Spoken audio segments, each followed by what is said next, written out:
Hello everyone, welcome to our YouTube channel I syllabi. आज हम आ चुके हैं हमारी टीओसी की सीरीज के थर्ड लेक्चर पे, जिसमें हम देखेंगे क्या लैंग्वेज और उसके टाइप्स। तो हमारी जो लैंग्वेज है वो कितने टाइप्स में डिवाइडेड है, वो क्या है, वो किन पे बेस्ड है, कैसे बनती है, उसमें क्या स्ट्रिंग्स रहती हैं और उन्हें किन बेसिस पे क्लासिफाई किया गया है, उन क्लासिफिकेशन को हम क्या बोलते हैं, ये सब हम डिस्कस करेंगे। तो हमारा जो लैंग्वेजेस का टॉपिक है वो कई बार हमारे एग्जाम्स में चॉम्स्की हिरार्की के नाम से भी आता है, जिसे हम डिस्कस करेंगे। और उसका जो पूरा स्ट्रक्चर है उसे कैसे रिप्रेजेंट किया जाता है, उस हिरार्की को, वो भी हम डिस्कस करेंगे। हमारी जो जो हमने पिछले लेक्चर में डिस्कस किया था, क्या बेसिक टर्मिनोलॉजीज, हमारी जो टीओसी है उसकी कुछ बेसिक टर्मिनोलॉजीज हमने डिस्कस की थी। वो क्या है? पहले था सिंबल। फर्स्ट टर्मिनोलॉजी क्या थी? सिंबल। सिंबल क्या होता है? कोई भी इंडिविजुअल एलिमेंट जिसे हम यूज करते हैं टीओसी में। हमारा जो ऑटोमेटा है, जिसके थ्रू हम क्या करते हैं, हमारी जो मशीन है उसको ग्राफिकली रिप्रेजेंट करते हैं, उस ग्राफिकल मशीन को कंस्ट्रक्ट करते हैं। किस लिए? उस मशीन की पूरी जो प्रोसेसिंग है उसे समझने के लिए। हम जो स्ट्रक्चर बनाते हैं, उस स्ट्रक्चर को बनाते कैसे हैं, उसके पीछे जो हम टर्मिनोलॉजीज या जिन जिन चीजों का यूज करते हैं वो क्या है और कैसे रहेंगी, उन्हें समझने के लिए हमारी कुछ टर्मिनोलॉजीज है। पहली क्या है? सिंबल। कोई भी इंडिविजुअल एलिमेंट, वो इंडिविजुअल एलिमेंट किस किस तरह के रह सकते हैं? कोई भी अल्फाबेटिक हो सकता है, जैसे कि अपर केस में हम A to Z कोई भी जो एलिमेंट है वो यूज कर सकते हैं एज अ सिंबल। उसके बाद हमारे पास कुछ लोअर केस के भी आते हैं अल्फाबेट्स। कोई न्यूमेरिक एलिमेंट भी हम यूज कर सकते हैं, और किसी भी लैंग्वेज का, ये हमारी हिंदी के एलिमेंट, हिंदी लैंग्वेज के जो एलिमेंट्स हैं वो भी हम यूज कर सकते हैं। उसके अलावा भी जितनी हमारी लैंग्वेजेस हैं उनके जो एलिमेंट्स है वो हम एज अ सिंबल इसमें यूज कर सकते हैं। इसके बाद आता है हमारे पास अल्फाबेट। जो अल्फाबेट है वो हमारा क्या रहेगा? इन्हीं सिंबल्स में से हम कोई सिंबल उठा के उनका एक सेट बना दें तो उन्हें हम क्या कहेंगे? अल्फाबेट। तो अल्फाबेट की जो कंडीशन है वो क्या रहती है? जो अल्फाबेट होता है वो हमेशा क्या रहेगा? नॉन एम्प्टी रहेगा और फाइनाइट रहेगा। उसके बाद इन्हीं अल्फाबेट से, इन्हीं के अल्फाबेट में जो सिंबल्स गिवन है, इनके कॉम्बिनेशंस को लेके हम एक जो सीक्वेंस बनाते हैं। उन्हीं की रिपीटेशन में जो सिंबल्स गिवन होते हैं उनकी रिपीटेशन से हम कोई भी सीक्वेंस जो बनाते हैं उसे हम क्या कहते हैं? स्ट्रिंग। स्ट्रिंग को हम जो रिप्रेजेंट करते हैं किससे? W के वेरिएबल से, और अल्फाबेट को हम सिग्मा से रिप्रेजेंट करते हैं। तो ये स्ट्रिंग, अल्फाबेट और सिंबल्स हमने पिछले लेक्चर में डिस्कस किया था। और आज का जो हमारा टॉपिक है वो क्या रहेगा? लैंग्वेज। So language क्या है? In the theory of computation, a language is a set of strings formed from symbols over given alphabet. जो लैंग्वेज है वो हमारा क्या रहने वाला है? Set of strings. स्ट्रिंग्स हमने देख लिया था कैसे कि गिवन अल्फाबेट से कि जो सिंबल्स होते हैं उनके सीक्वेंस से बनता है। अब उन स्ट्रिंग्स को कलेक्ट कर देते हैं हम एक सेट में, तो उसे हम क्या कहेंगे? लैंग्वेज। जैसे अब हम जो हमारी स्ट्रिंग्स हमने लिए हैं इनसे लैंग्वेजेस बना के देखते हैं, कुछ रैंडम लैंग्वेजेस। जैसे कि हमने जो स्ट्रिंग्स बनाई हैं वो किस बेसिस पे बनाई हैं? जो हमारे पास ऊपर गिवन अल्फाबेट है उनमें जो सिंबल्स हैं उनके सीक्वेंसेस लिए और उनके रिपीटेशन से हमने ये स्ट्रिंग्स बनाई हैं। इनके अलावा भी हम कुछ स्ट्रिंग्स बना सकते हैं, जैसे कि हम ए की रिपीटेशन दिखा सकते हैं, ए बी और ए बी। अब जो ये स्ट्रिंग्स हमने इस अल्फाबेट से बनाई है, इन स्ट्रिंग्स के कुछ एलिमेंट्स को उठा के हम एक सेट में डाल देंगे और उसे हम क्या कहेंगे? लैंग्वेज। जैसे कि हमने एक सेट में इसका एक एलिमेंट उठाया, ए उठाया, और हमने ए बी ले लिया और उसे एक सेट में डाल दिया, जिसे हम क्या कहेंगे? लैंग्वेज। इसके अलावा आप इसमें जो एलिमेंट्स हैं वो इनमें से कुछ भी ले सकते हैं। दूसरी हम लैंग्वेज बनाते हैं जिसमें से हमने ए बी उठाया और एक सेट में डाल दिया। दूसरा हमने क्या लिया? A B. इस तरीके से हमारी लैंग्वेजेस बनती हैं। लैंग्वेज की डेफिनेशन क्या थी? A language is set of strings. Set of strings होती हैं, ये हमारे पास गिवन स्ट्रिंग्स हैं, इनमें से हमने जो एलिमेंट्स हैं वो उठाए और सेट में डाल दिए, तो हमारी क्या होगी? लैंग्वेज होगी। ये है हमारी रैंडम लैंग्वेजेस, जिसमें हमने क्या किया? अपनी मर्जी से कोई भी एलिमेंट उठाया और सेट में डाल दिया। लेकिन ये स्ट्रिंग्स बनाने के लिए, किसी लैंग्वेज की स्ट्रिंग्स को डिसाइड करने के लिए हमारे पास कोई भी कंडीशन भी गिवन हो सकती है। जैसे हमने यहाँ एक एग्जांपल लिया L1 में हमारे पास क्या है? गिवन जो अल्फाबेट रहेगा वो क्या रहेगा? A B. अब ए बी जो है वो हमें क्या दिया हुआ है? ए एन हमें क्या बता रहा है कि जो नंबर ऑफ एज हैं वो एन के हिसाब से रह सकते हैं, और नंबर ऑफ बीज जो है वो रहेंगे एम के हिसाब से, जो कंडीशन गिवन होगी। अब हमारे पास यहाँ कंडीशन में क्या गिवन है? ए इज इक्वल टू 2। ये जो कंडीशंस हैं वो कुछ भी हो सकती हैं, जो कि हमें क्या बताएगी? जो हमारी गिवन लैंग्वेज है उसमें स्ट्रिंग्स कौन सी रहेंगी, किस तरह की स्ट्रिंग्स रहेंगी। ठीक है, तो हमारे पास जो पहली कंडीशन गिवन है उसमें हमें क्या दिया हुआ है कि जो नंबर ऑफ एज है एन है वो क्या है? 2 है। तो इस हिसाब से जो हमारे पास नंबर ऑफ एज है वो क्या रहेंगे? 2। इसमें हमारे पास पहली स्ट्रिंग में जो नंबर ऑफ एज हैं वो 2 रहेंगे और जो नंबर ऑफ बीज हैं वो क्या रहेंगे 3। सो बी क्या रहेंगे 3। सो हमारे पास जो ये लैंग्वेज है इसमें एक सिंगल स्ट्रिंग रहेगी जो कि इस कंडीशन को सेटिस्फाई करेगी। उसके बाद हम लेते हैं दूसरी कंडीशन। दूसरी कंडीशन के हिसाब से हमारी जो लैंग्वेज में स्ट्रिंग्स हैं वो किस तरह की रहेंगी, जो नंबर ऑफ एज हैं वो कितने हो सकते हैं, या तो 3 होंगे या 3 से कम होंगे। तो अगर हम इसमें 0 लेते हैं और बी भी 0 लेते हैं तो इसका जो एलिमेंट है, जो स्ट्रिंग है वो क्या रहेगा, एप्सिलॉन। जब हमारे पास 0 लेंथ की स्ट्रिंग्स आती हैं तो उसे हम एप्सिलॉन से रिप्रेजेंट करते हैं। उसके बाद अगर हमारे पास जो ए है वो 1 रहता है और जो हम बीज हैं वो और डिफरेंट लेंथ के लेते हैं तो वो क्या रहेगा, ए 0 बी 0 रख के ए बी और ए बी बी। इसी तरीके से अगर हम बी को 0 रखें और हम डिफरेंट लेंथ के एज लें तो वो क्या रहेगा, ए बी, क्योंकि वो 2 भी हो सकता है और ए 3 भी हो सकता है। तो इस तरीके से हम क्या कर सकते हैं, इस कंडीशन के बेस पे अलग अलग स्ट्रिंग्स ले सकते हैं हमारी इस लैंग्वेज के लिए।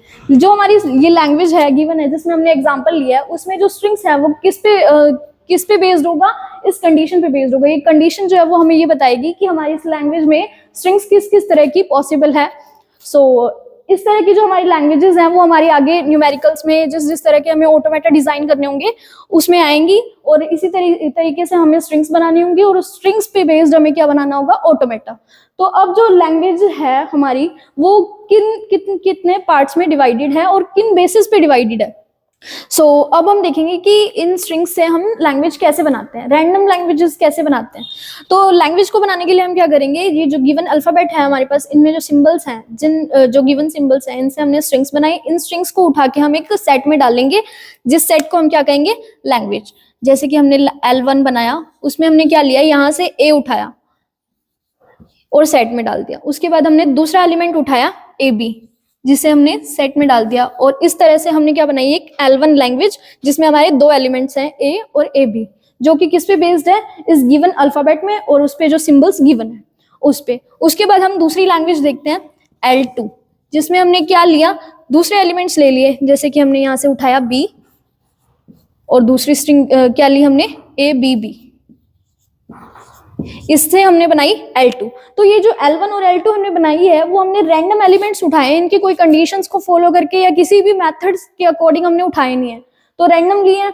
और जो आगे हमारे पास लैंग्वेजेस आएंगी जिन पे बेस्ड हमने ऑटोमेटा बनाने हैं, उनके लिए हमें कुछ कंडीशंस गिवन होंगी, जिन कंडीशंस को फॉलो अप करके हम क्या करेंगे, पूरी जो लैंग्वेज है उन्हें कंस्ट्रक्ट करेंगे और उन्हें सेटिस्फाई करवाते हुए हम क्या बनाएंगे, पूरा ऑटोमेटा बनाएंगे। ठीक है, तो हमारे पास जो गिवन जो कंडीशंस के साथ हमने लैंग्वेज ली है वो क्या है, L1 है, जिनमें हमारे पास 2 सिंबल्स हैं ए और बी, और जितने नंबर ऑफ एज और बीज लेने हैं उनकी कंडीशंस जो है वो हमें यहाँ गिवन होंगी। तो कंडीशन में हमारे पास क्या गिवन है, जितने नंबर ऑफ एन, जितनी भी वैल्यू एन की होंगी उतने नंबर ऑफ एज हम लेंगे और जितनी वैल्यू एम की होगी उतने नंबर ऑफ बीज हम लेंगे। अब हमारे पास जो एन की वैल्यू है, ये कंडीशंस हमने रैंडम लिए हैं, आप कुछ भी ले सकते हैं और कुछ भी गिवन हो सकते हैं यहाँ कंडीशंस। यहाँ हमारे पास क्या कंडीशन गिवन है कि जो नंबर ऑफ एन है वो कितने हैं, 2, और जो नंबर ऑफ एम है वो कितने हैं, 3 है। तो इस बेस पे हमारे पास जो स्ट्रिंग है वो किस तरह की रहेगी, नंबर ऑफ एज होंगे हमारे पास 2 और नंबर ऑफ बीज होंगे 3। तो ये जो है हमारी एक स्ट्रिंग रहेगी लैंग्वेज में, और उस लैंग्वेज में हमारे पास एक सिंगल स्ट्रिंग है जिसमें नंबर ऑफ एज हैं 2 और नंबर ऑफ बीज हैं 3। तो इसी तरीके से हमारी जो दूसरी कंडीशन है वो कैसे रहेगी, इसमें हमारे पास यहाँ फिक्स है कि नंबर ऑफ एज 2 है, लेकिन यहाँ पे हमारे पास फिक्स नहीं है, यहाँ पे हमारे पास कलेक्टिवली दे दिया क्या कि जो नंबर ऑफ एज हैं वो 3 भी हो सकते हैं, 2 भी हो सकते हैं, 1 भी हो सकता है और 0 भी हो सकता है। उसी तरीके से जो हमारे नंबर ऑफ बीज हैं वो कितने हो सकते हैं, 2 भी हो सकता है, 1 भी हो सकता है और 0 भी हो सकता है। तो इनसे हम स्ट्रिंग्स कैसे बनाएंगे वो हम देखते हैं। जो n और m है वो हमारे क्या रह सकते हैं, उसमें हम सबसे पहले लेते हैं 0 0। अगर हमारे पास a भी 0 है और b भी 0 है तो हमारे पास जो स्ट्रिंग है वो क्या रहेगी, एप्सिलॉन। उसके बाद अगर हमारे पास a 0 है और b 1 है तो वो क्या रहेगा, b। a 0 है, b 2 है तो क्या रहेगा, बी, बी। अब हम आ जाते हैं ए की तरफ कि अगर हमने ए को 1 कर दिया और बी को 0 रखा तो क्या आएगा, ए। इसी तरीके से हम इन कंडीशन के बेस पे क्या करेंगे, स्ट्रिंग्स को कंस्ट्रक्ट करेंगे और उनकी कलेक्शन से हम क्या बनाएंगे, लैंग्वेज बनाएंगे।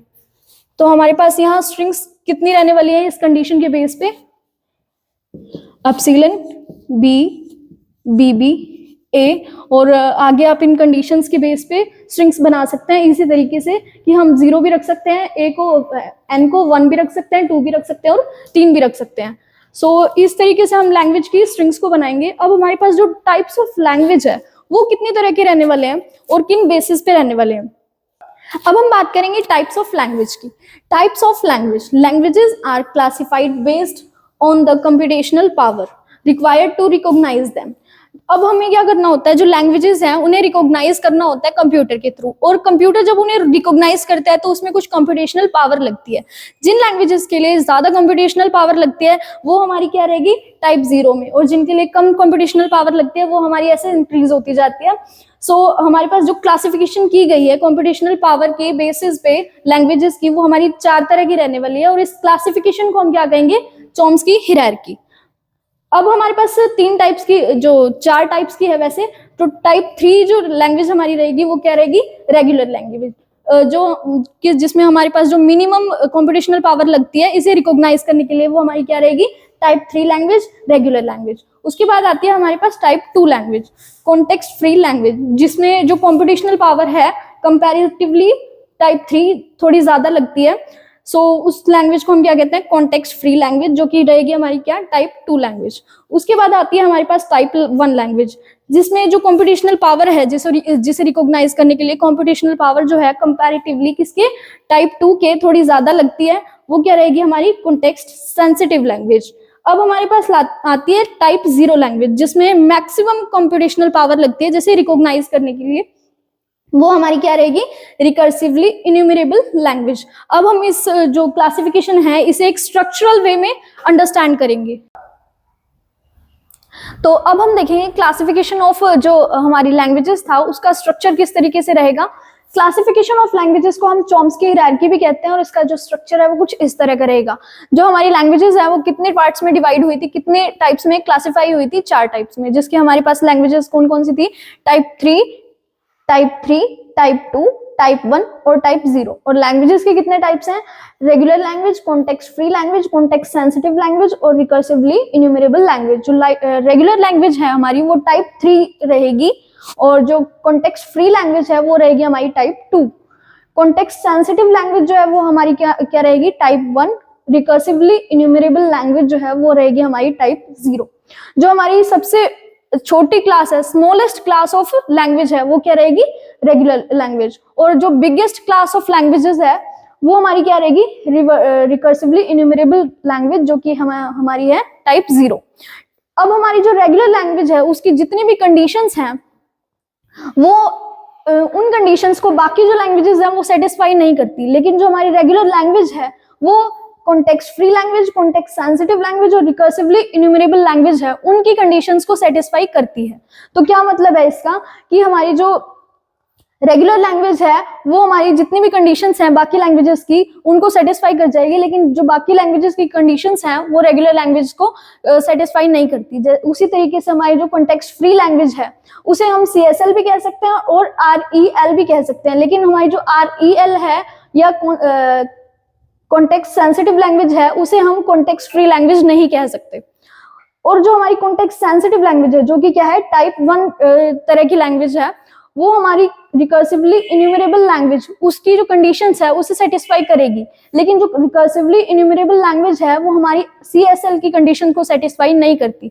इसी तरीके से ये 4 लैंग्वेजेस वर्क करती हैं, और ये हमारी जो 4 लैंग्वेजेस हैं ये कौन सी हैं, टाइप 0, टाइप 1, टाइप 2 और टाइप 3। इनके जो रिस्पेक्टिव ऑटोमेटर्स है वो क्या रहेंगे, हमारे पास टाइप कितने थे, टाइप 3, टाइप 2, टाइप 1 और टाइप 0। इनकी जो लैंग्वेजेस है वो कौन सी है, टाइप 3 लैंग्वेज कौन सी है, रेगुलर। टाइप 2 लैंग्वेज है हमारे पास कॉन्टेक्स्ट फ्री, टाइप 1 लैंग्वेज है कॉन्टेक्स्ट सेंसिटिव लैंग्वेज, और टाइप 0 है हमारी रिकर्सिवली इन्यूमरेबल लैंग्वेज। और जो इनके एक्सेप्टर्स हैं, इनके जो ऑटोमेटास है वो क्या रहेंगे, रेगुलर लैंग्वेज का जो ऑटोमेटा है वो रहता है हमारे पास finite automata. Context free language का जो ऑटोमेटा है वो रहेगा हमारे पास पुश डाउन ऑटोमेटा। उसके बाद जो हमारे पास कॉन्टेक्स्ट सेंसिटिव लैंग्वेज है उसका जो ऑटोमेटा है वो क्या रहेगा, लीनियर बाउंडेड ऑटोमेटा। और रिकर्सिवली इन्यूमरेबल लैंग्वेज का जो ऑटोमेटा है वो क्या रहेगा, ट्यूरिंग मशीन।